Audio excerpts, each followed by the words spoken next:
Hello. Today we're going to be talking about a Revolutionary War soldier's Thanksgiving and what he would have eaten for Thanksgiving dinner.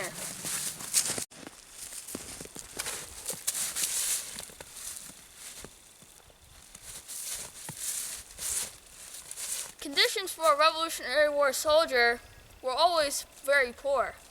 In the summer, you suffered from heat exhaustion, and in the winter, you suffered from the cold. And throughout the whole year, you suffered from lack of clothing, lack of food, and lack of proper drinking water. Private Martin, in his book, Private Yankee Doodle, says that many times during the summer, many of the men only had but their shirts to cover themselves with. Very poor conditions. And on top of all of those conditions, you had to march, dig trenches, and do all the duties of a soldier. So it was very hard. And many times you didn't get your rations, you didn't get your pay, and you didn't get your proper issue clothing or shelter, like this wool blanket. Wool blankets during the Revolutionary War, if you were able to get one, were such of poor quality that Private Martin says in his book that you could take a piece of straw and stick it through the blanket without even interrupting the weave. So even if you did get a blanket, which sometimes men had to go without blankets as well, even in the heart of winter, even if you didn't have that blanket, if you did have one, it still was of terrible quality, not going to keep you very warm. So lack of clothing and shelter was huge during the Revolutionary War. Although sometimes they had their tents and things like that, and in the winter they would build small log lodges to stay in. Those actually served them pretty well. And that was a very important shelter, the tent or the lodging, because if they didn't have those, the army would have suffered much more casualties than it did from hypothermia. So I have a little passage or a quote from Joseph Paul Martin's book, Private Yankee Doodle, here, and I thought I'd read it to kind of give you an idea of what they had to go through. He says, "How many times have I had to lie down like a dumb animal in the field and bear the pelting and pity the storm, cruel enough in warm weather, but how much more so in the heart of winter? Could I have had the benefit of a little fire, it would have been deemed a luxury. But when snow or rain would fall so hard that it was impossible to keep but a spark of fire alive, to weather out a long, wet, cold, tedious night in the depth of winter with scarcely enough clothes to keep one from freezing instantly, how discouraging it must be, I leave to the reader to judge." So, very poor conditions all year long. And what we're going to be talking about today is their rations, or what they would have got for rations one Thanksgiving that Joseph Paul Martin records in his book, Private Yankee Doodle. And their special Thanksgiving rations, as he states in his book, consisted only of a gill of rice, or about half a cup of rice, and a teaspoon of vinegar. Now some of the men, ate that right down and didn't even bother cooking it or anything, while others made more of a meal out of it. And that's what we're going to do today. We're going to take these Thanksgiving rations that these men got during the Revolutionary War and see if we can make somewhat of a meal out of it. Tell you one thing, it's not going to be a Thanksgiving turkey.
Fire for a Revolutionary War soldier wasn't always that easy.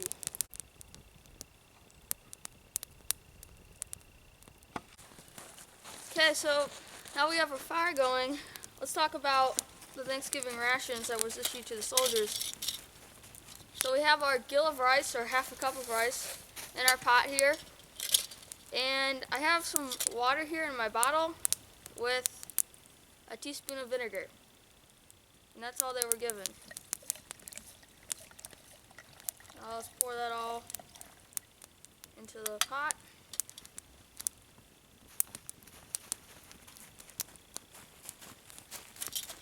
It's the lid. And we'll put it on our fire. Soldiers usually had some sort of small kettle, like this one. Never usually cast iron, although sometimes they were given it. They would usually discard it along the trail because it was too heavy to carry.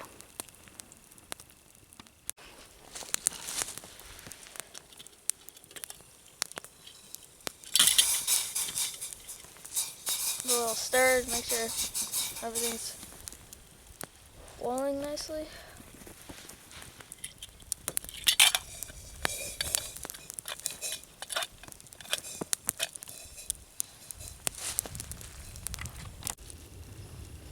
You know, it was said that Revolutionary War soldiers in the wintertime could sometimes be tracked by the blood of their feet.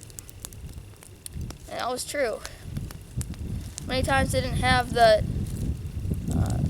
advantages of say, shoes or insulated moccasin. Some of them wrapped their feet with rags or whatever else they could find.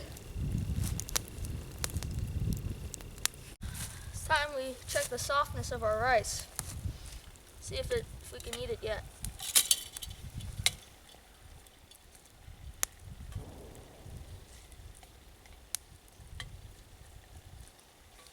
It's about there.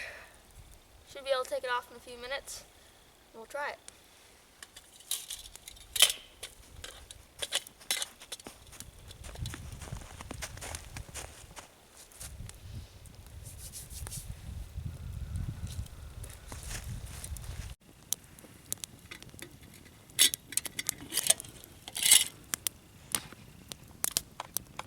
That's all I had. Okay, so let's try this. Seems like our rice is pretty soft. A little hot.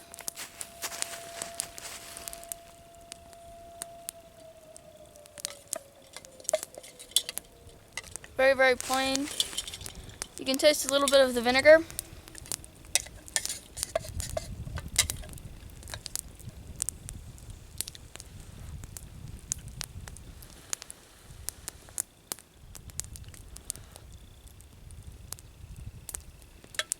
Definitely not something I would want to eat every Thanksgiving. Or at all.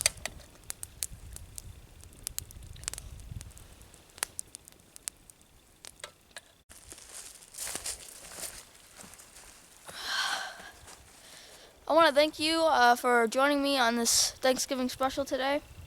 And I'll tell you one thing, this rice and vinegar is nowhere near as good as turkey and stuffing for sure. But that's all they had that one Thanksgiving during the Revolutionary War. But I hope that you will have a very happy Thanksgiving and that you will give thanks to God and all He's given to you, and that you will count your blessings, and that you'll have a very happy Thanksgiving. Thank you for watching, and I'll see you on the next one.